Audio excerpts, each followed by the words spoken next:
Hi, welcome to the Data Deck. So today we are going to discuss a complete end-to-end about data analyst and what is the job market, salary market, and roadmap, and comparing data analyst with data engineering and their work and all those stuff. And is it suitable for the fresher, and or is it suitable for an experienced people? And what are all the myths that you have in data analyst, right? So the very first question, whenever I ask to someone, right, so why you want to become a data analyst? So the answers I used to get, especially from the freshers.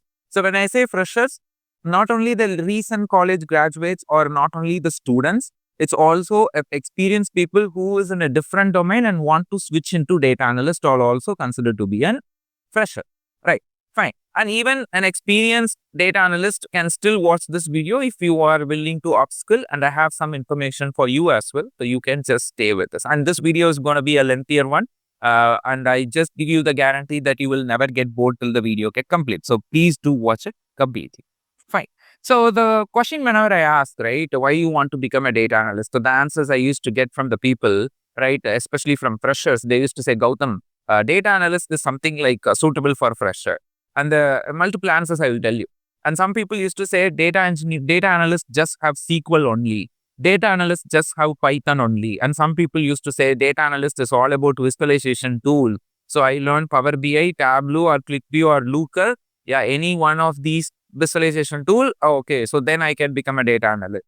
And some people used to say, my goal is want to become a data engineer, or my goal is want to become a data scientist. So to get into those roles, the entry point is data analyst. So this is a something weird answer that always I used to get. But then, yeah, whether these are all true or false, so how you will justify it. So all these things we will be going to discuss. And some people used to say for freshers only data analyst is the only role that we used to get instead of any other data related roles. So these are some of the answers I used to get.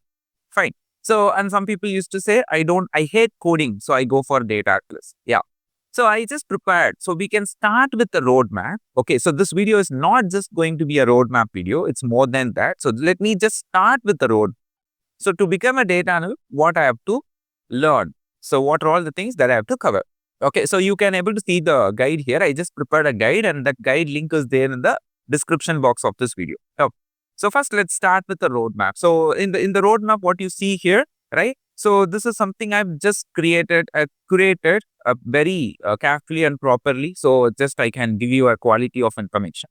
So the very first thing, learn the basics. So you need to know SQL. The very first thing under learn the basics is SQL, like aggregations, joins, and window functions is very important for you to learn. Okay. And the next thing is Excel or Google Sheets. So like pivots or VLOOKUP, charts. So these are all the things for data analyst, very important to work with Excel. Okay. And then statistics and probability, mean, median, standard deviation. And one more thing just I want to add, which is not there in the list, is Linux commands, which is called Linux, whatever. So you need to know Linux or Linux commands, which is very important, all file handling commands. So this is something learn the basics. Now let's move on to the next one. Master data visualization. And you may think, what about Python? You didn't add that. Oh, it's coming. Okay. So master data visualization, Tableau or Power BI or any other tools like Google, Looker or AWS, Quick Insight, or we have something called ClickView, MicroStrategy. So there are some visualization tools in the leading, right? So in the market of data analysts, the leading tools are Power BI and Tableau. Okay. So I just put a slash. That means you can learn any one of this or like at least two out of any other leading tools. So because it's always important for a data analyst to know at least two data visualization, right? So imagine that if you go for LinkedIn jobs and search for a data analyst, you may get one JD will have Tableau, another JD will have MicroStrategy, or another JD will have Power BI. So that means like you learn Power BI and you see all the job descriptions are having only Tableau, then you are unable to attend or apply for those jobs, right? So don't create a lot of filters, right? So filters means, okay, I learn only Tableau, I learn only Power BI. No, don't create filters. So that means you cannot apply more jobs, right? So learn at least two. I'll recommend this Power BI and Tableau.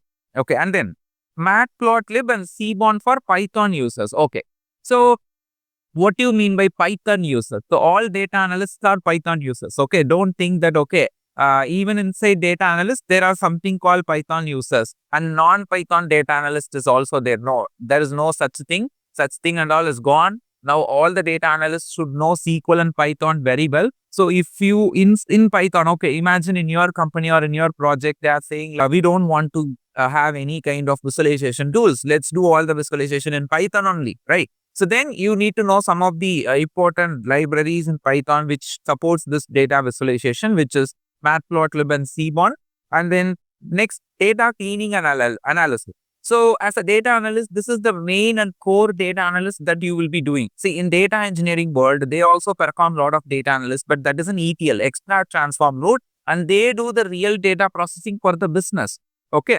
So most of the time, data analysts work on the data analyst from just with respect to the cleaning part of it, right? And then most of the time, data engineers also does the cleaning part. Okay, that I will come at the last. Okay.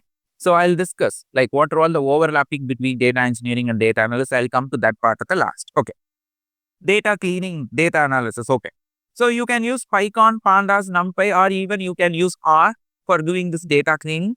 And then ETL concepts. Okay. This is just a concept that you need to know. What is extract, transform, load? And what are all the technologies available in the market that supports this ETL, right? To do, right? For example, in data engineering world, in big data, we have Hadoop, Spark. Such technologies are there which we use as, because when I say we, I am a data engineer basically. Okay. So we used to do the core data ETL processing. We build data pipelines, right? So you just need to know the concepts. So ETL, what is ETL? What is data replication? What is data processing? What is data pipeline? What is data lake? And these are some of the ETL concepts that you need to know. So why I need to know? Because you will be closely working with those data engineers, right? So because they are the one like who you will be giving them all your analyzed, clean, cleansed data to them. So you just need to know what is happening the next level after you give the data. So this, which is very much important for you to know as per your career, right? So to enhance your career, to upskill, those informations are highly required. And then data wrangling. So data wrangling is nothing but the data cleaning. Okay. So I'll just talk about data wrangling now, and then we can move on to the next one. So what is data wrangling? So data wrangling is a process of cleaning, transforming and organizing raw data into structured format for analysis. Okay. So what is raw data?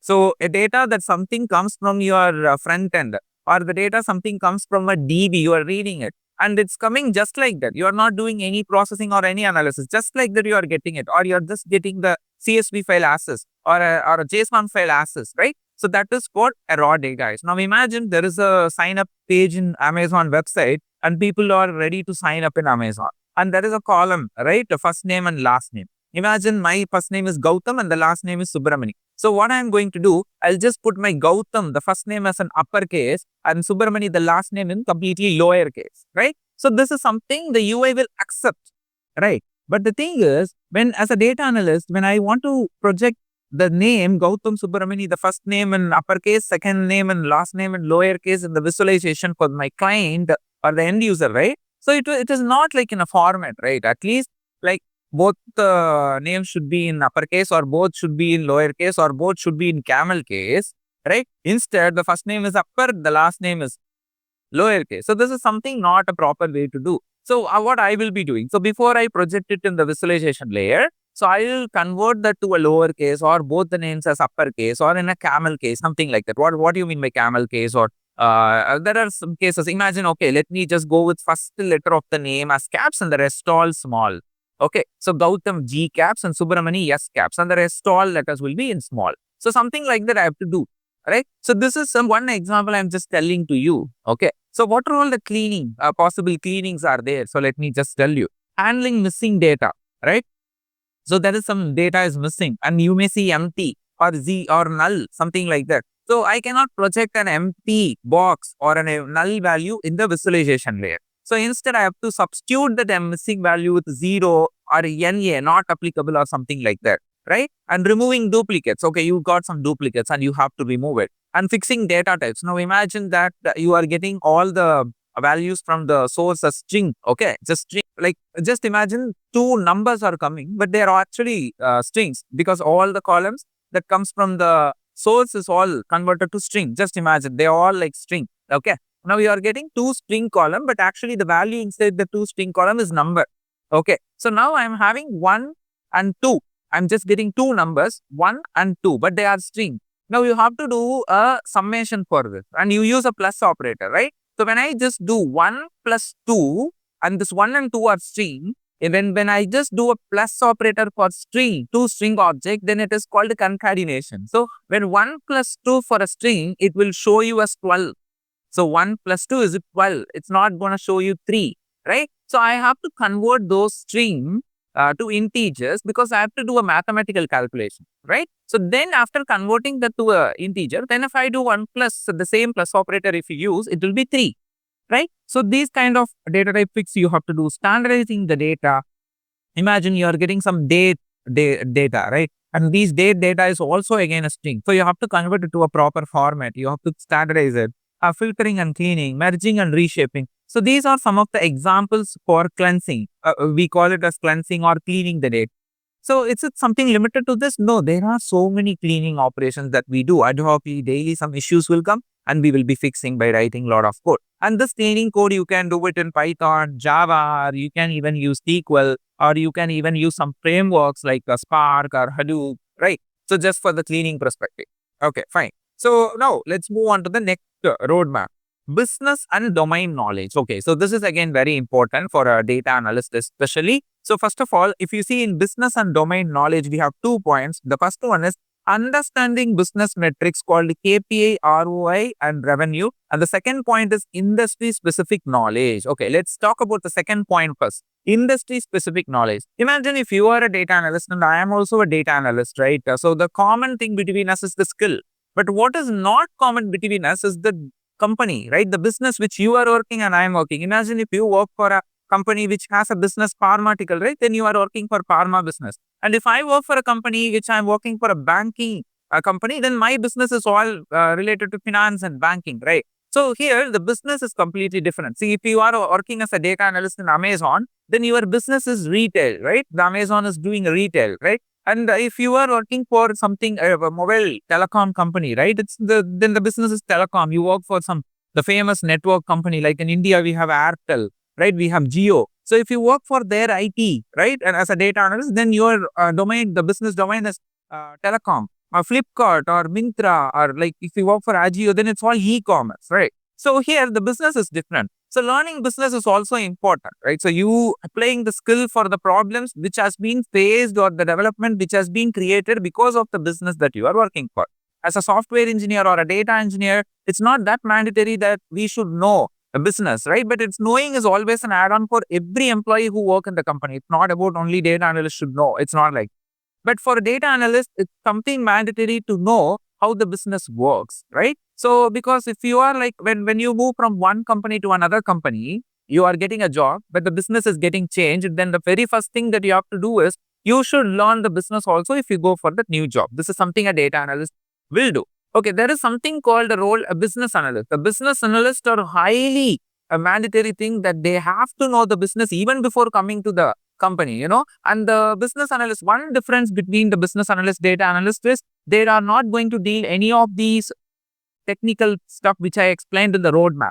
So all they need to do is business, and they will be little bit knowing some visualization tools and Excel. So that is what they should know. But in most of the companies nowadays, what's happening, they just merging these two roles into one as data analyst only. You as a data analyst, you do the business analyst part also. Because why should I have to hire a separate business analyst which also has the same roadmap of the same skills, the same roadmap of data analyst, right? So that's happening. Now, the first point, understanding business metrics is very important. So KPI, ROI and revenue. Let's get into this. So each of this has a formula and you should know this. Okay.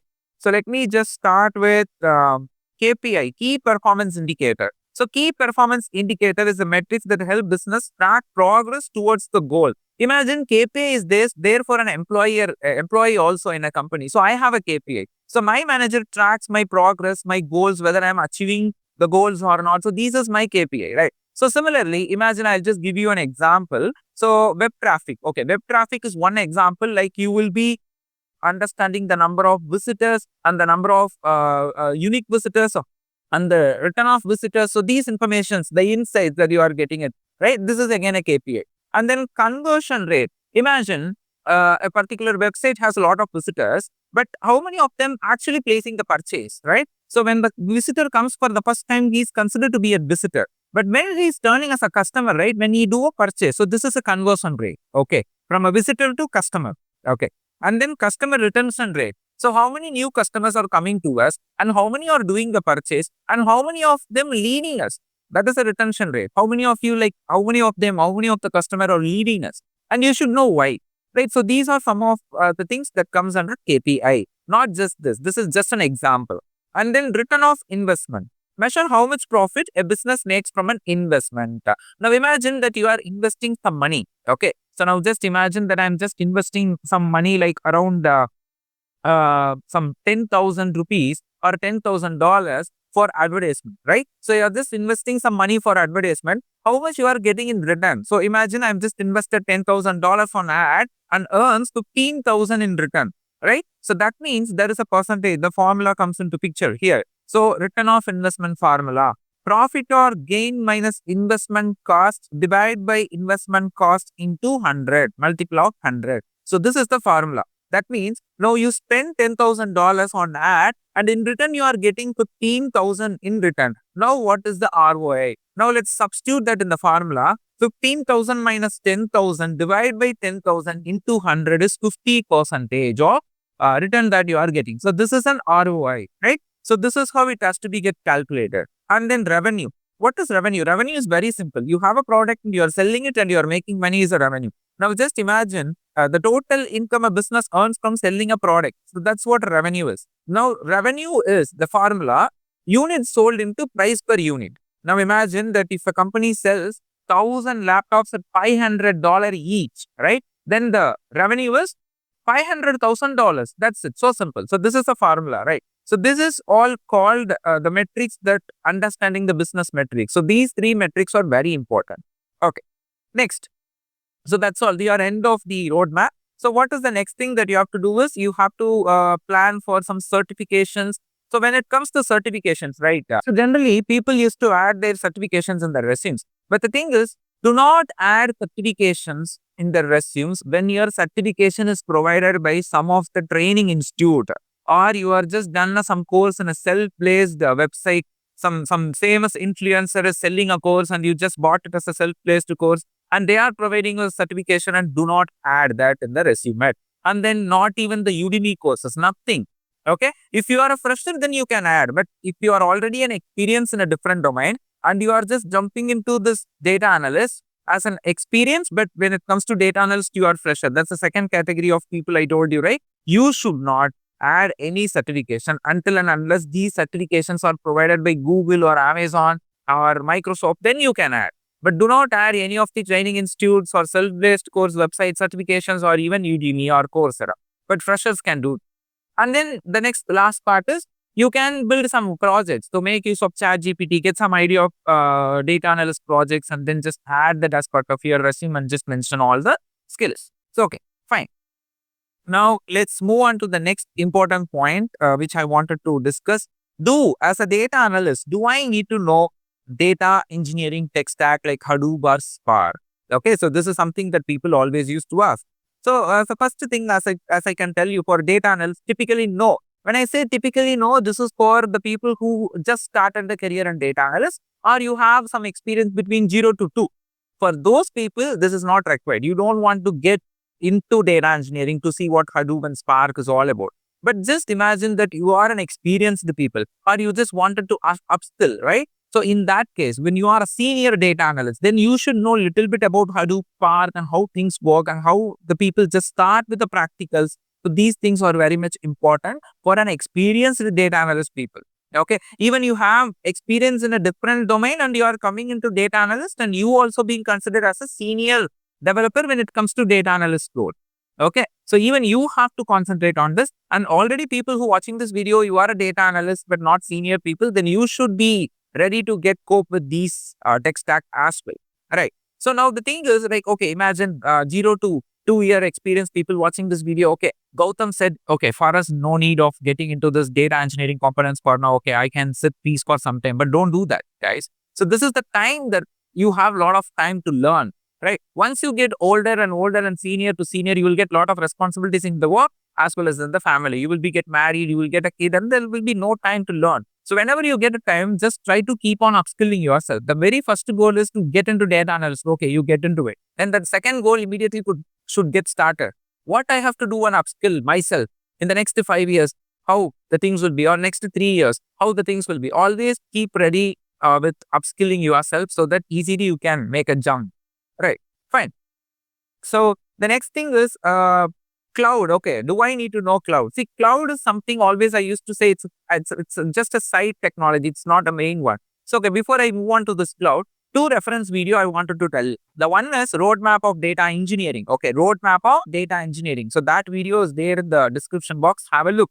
And the second thing is cloud. Okay, so basically I made a theory video of how the cloud things works and what are all the questions that people used to ask before getting into the cloud. I just covered it as a one video, and that video link is also there in the description box of this video. Have a look. Okay, now let's continue. Cloud. So cloud is something not just for a data analyst. Even you are a tester, you are a Java developer, you are a Python developer, you are a full stack developer, you are a mobile app developer, data engineer, data scientist. Everybody should know cloud with respect to their primary skill. Okay, cloud is not a primary skill. Based on the primary skill, what you already have, with respect to that, you have to jump into cloud. So if I am a data engineer, I have just 5 to 6 services related to data engineering in the cloud. Only that I have to concentrate. I don't want to concentrate on mobile development cloud services or web development cloud services. Why should I have to do that? Right? So similarly, for data analysts, there are something to do. Because see, we have the cloud market is growing rapidly, So currently in 2025, 760 billion is the market cap for cloud. And this has been getting drastically increasing in the upcoming years, right? So you have to be very much give importance for cloud also, but that is something secondary, because whatever the roadmap I already told you, first you have to be strong in that, and then only you have to move into the stream. Okay. So when coming to cloud, basic roles, no need. So when I say basic roles, you have just started your data analyst career with that SQL, Python, Tableau or Power BI is wide enough. But then advanced role, yes. If your company uses cloud databases like BigQuery or Redshift or Snowflake, cloud skills are needed. When your company is getting into it, then you have to get into it, right? So whatever I said, this BigQuery, Redshift, is all SQL based frameworks for data warehouse. It's again a SQL, right? Even in my existing company, right? In my previous companies, a data analyst, business analyst will work in Hive. Hive is a query engine in Hadoop, which is SQL based. So this is simply work in Hive without even knowing what exactly Hive, what exactly Hadoop, because it's SQL. There are a lot of SQL engines even in big data. Okay. So as a data engineer, I have to know how the Hive works, how the optimization I have to do, how the architecture works, how the integration happens. But as a data analyst, they just simply, okay, this is a SQL, I can work with Hive. They will just start working with Hive, right? So there are a lot of SQL engines the data engineers use. So you need to know those SQL engines when you move to cloud. Okay. So I'll tell you which are all the leading clouds providers are there in the market, which one you should start with. I'll tell you everything. So then again, if your company is moving from on-premises to cloud, on-premises means all the technology or the cluster, the server, everything is there in your company's 7th floor or 8th floor. That is called on-premise. It's all handled inside your company. But what happens if some disaster happens, right? So now people are moving to cloud from on-premise to cloud. So on-premise and cloud difference between and all I have given in the cloud video, which I asked you to refer.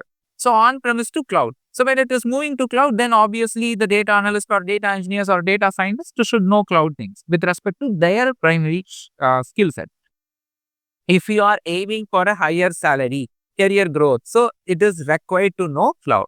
Okay. So top cloud services and data analysts, not just data analysts. These people are the top in everything, right? So out of 100% of cloud market, 60% of cloud market is being occupied by these three top sellers: AWS, Amazon Cloud; GCP, Google Cloud; Azure, Microsoft Cloud. And if you take AWS, what are all the services as a data analyst you should know? Why? S3, Redshift, Athena, and there is something called QuickSight. It's a visualization tool, which I haven't added, but you can add. And GCP. When you take GCP, BigQuery and cloud storage, and there is something called Looker. It's a visualization tool. I haven't added here, but you can add. And Azure, Synapses, and Data Lake. So these are some of the service that you have to go with. Okay, Gautam, you mentioned the three cloud seller. Do I need to learn all the cloud or just one or two? Okay. Just to begin with, you can pick any one out of this three. So how I can pick any one out of this three? So just close your eyes and touch one.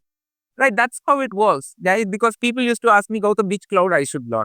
How come I know which cloud that you should learn? Because you are planning for a job switch, right? And when you start applying for the job, some companies will say I'm using Google Cloud, some companies will say I'm using Amazon Cloud. Then how come I know, right? So, but what is the solution for this? So, multi-cloud. People are expecting multi-cloud. So, start with one cloud provider and learn it. And once that is done, just go with another one. Okay, so at least two cloud providers services you should know, right? AWS GCP or AWS Azure or GCP Azure, whatever. So that combination two, or if you have time, you can go with three. Okay, so when I have to do this, as I told you, for the freshers, you don't want to get that much faster to learn this cloud, this way, because you have to learn the core first. But for the experienced people to upskill, you should start learning any one of the cloud, but make sure you have to learn at least two cloud for sure. Right, fine. Now the bonus, learning SQL on cloud platforms. As I already told you, BigQuery, SQL, Redshift, Athena or SQL based, right? So learning SQL based technologies in any of the cloud, which is actually helpful for you. Fine.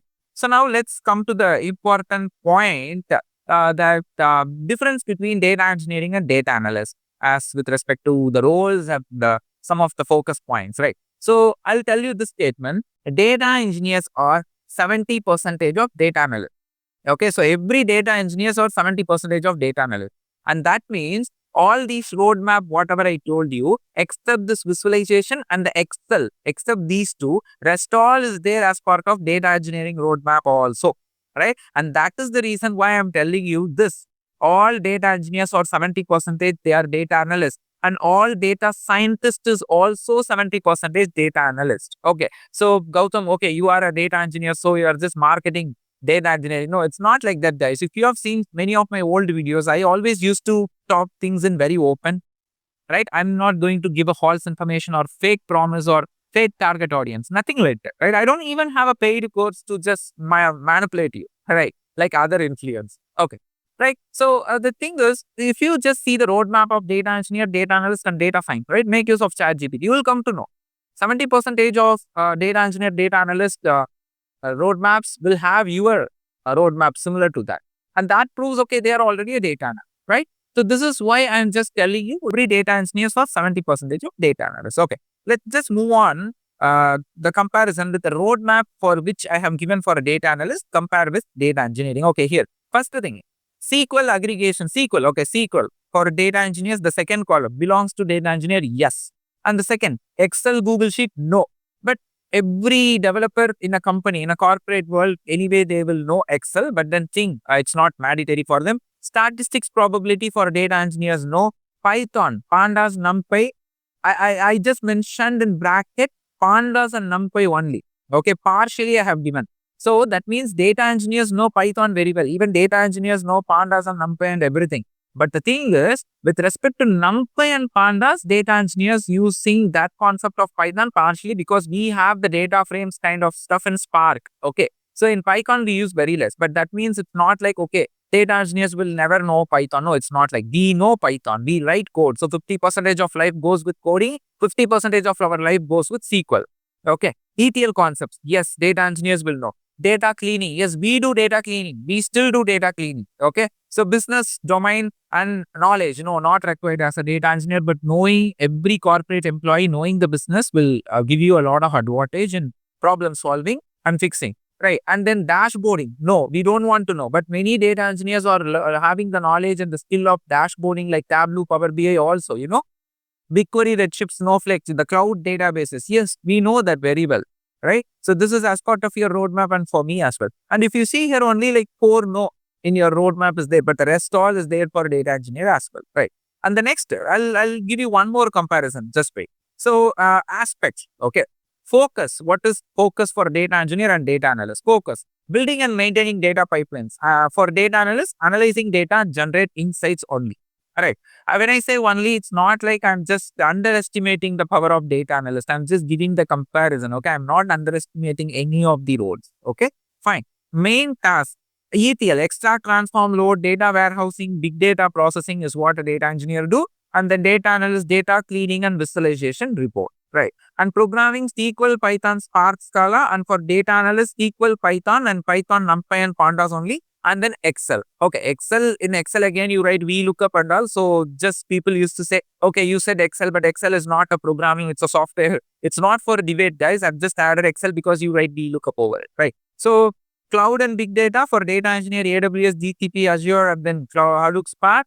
For data analyst, sometimes use cloud like BigQuery, Redshift, like SQL engines, or else not, right? And output, clean and structured data set for analysis, and then for data analyst, report, dashboard, and business insights. So this is comparison with respect to the aspect point, and previously I have given a comparison between the roadmap what I have given for the data analyst. Now let's move on to the very interesting point. So the next point is with respect to the salary. Okay. So first I will cover in USD and then I will show you in INR as well. Okay. Fine. The very first thing for data analyst, entry level 0 to 2 years, 60K. Okay. Dollars. Okay. $60,000 to $90,000. Data analyst mid level, that is 3 to 6, $90,000 to $120,000.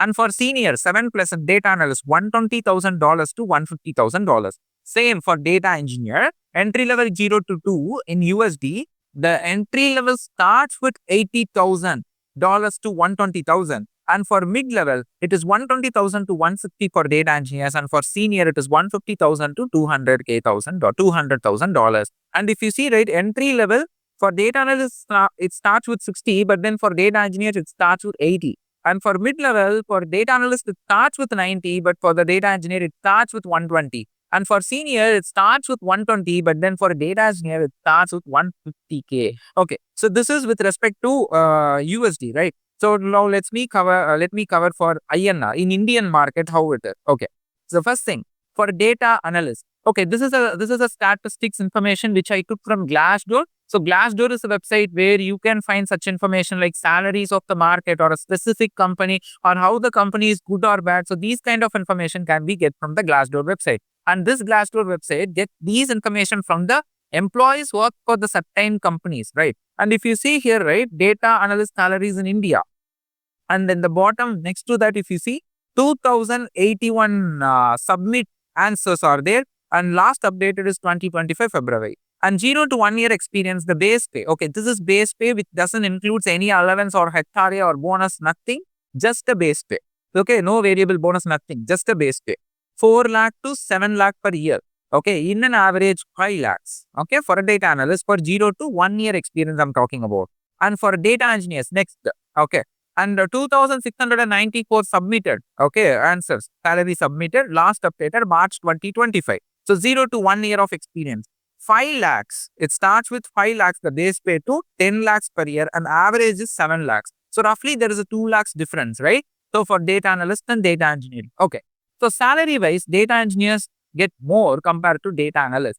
And what about data scientist? Okay. So data scientist salary and data engineering salary is almost the same. So you will not see a very big spike. Sometimes data engineers get more than data analysts, data scientists too, right? So, but data analysts always get less compared to data engineers and data scientists. Okay, here, why? What is the reason behind this? See, as I told you, right? So, data engineers are 70% data analysts, data scientists are 70% data analysts. And that means in most of the companies, data engineers does the work of data analyst and data analyst does the work of data analyst, right? So, data scientist also does the work of data analyst, data engineers also does the work of data analyst, right? So, this is why I always used to say, right, even if you go for a job which says data analyst, okay, the job description doesn't have any data engineering requirements at all. Once you get into the job of data analyst and getting paid for data analyst, but most of the data analysts are doing data engineer work also. They will start working on Spark, they start working on Hadoop by learning it, and then they will start working on it.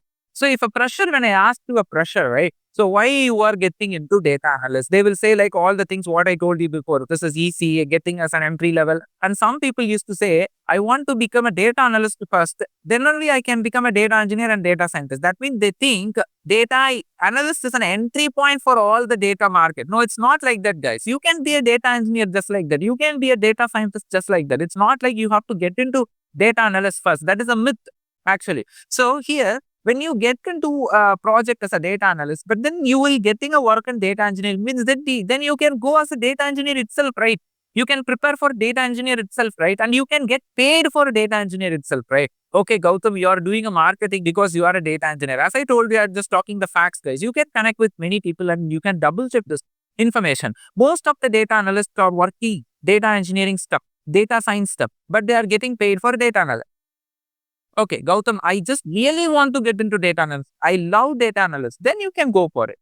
The people who really knows how data analysis things works, but still I want to get into it, yeah, you can go. But I'm just saying this for the people who have the misunderstanding, like, I want to get into data analysis because that is easy. I want to get data analysis because I want to get into data engineering in future. No, for those people, I'm telling this, right? So if they are like paying you for data analysis and getting the work of data engineer, then just go for data engineer itself, right? You will get a lot of options also, right? Just prepare. Additionally, you have to prepare few more things. You just have to prepare it. See, whenever you do a domain jump, right, you are spending lot of time and effort, and then you are jumping to a domain. Now imagine you work for some different tech stack and you want to get into data analysis. Okay, you are making a very big decision from jumping from one domain to another domain. And then again, within 3 years, you realize that I have to move to data engineering or data science. Again, you have to spend a lot of time in domain changing, right? So in the beginning itself, you can do that so that you can sit peacefully and you can work, and all you just have to do is upskilling, right? So that's what I'm coming to say, right? Fine, I'm not biased. I just wanted to tell you that. But because I'm not even have any paid course for data engineering or data analysis, so I'm just asking you to purchase my course of data engineering. So I'm just asking and just brainwashing all the data analysts to get into data engineering. No, it's not like that, right? Even if I want to give a paid course, I can even give a paid course in data analysis too, right? Fine. So almost we discussed all the points whichever is required for this complete video. Yes, we are in the last part. So the conclusion is, so as I told you, if you want to become a data engineer, directly prepare for it. It's not like get into data analysis first and then move on to data engineering or data scientist. Okay. So that's all, guys. I hope you really enjoyed this video. And if you really like this video, what I need is just in the comment, you just mention that you enjoyed this video and you find some insight. Just say that, okay, this video is very informative, and please do share this in LinkedIn and with your friends and your especially for freshers, you can share it with your friends, and for experienced people, you can share it with your colleagues. And I do have a lot of big data engineering videos in my channel, and I have 20 hours of big data engineering course available freely in my YouTube channel. You can have a look. And my Instagram page is @thedatatech.in. You can watch my short videos in Instagram as well. And I have all my contact information in the description box. You can have a look. Thanks for watching, guys. Bye.